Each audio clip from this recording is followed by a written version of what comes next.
When people pour from a place not yet healed, it shows up in their actions and their tears.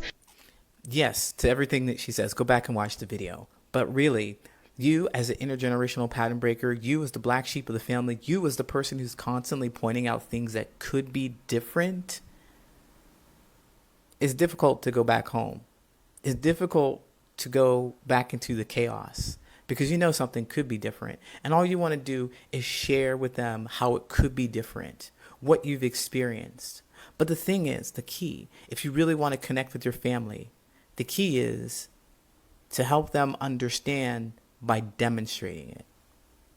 They're going to say stuff that trigger you and hurt you, but it's up to you on how you respond. You're going to give them a safe space to talk about what's important to them or their experiences in life because you want that from them. Show them how it's done.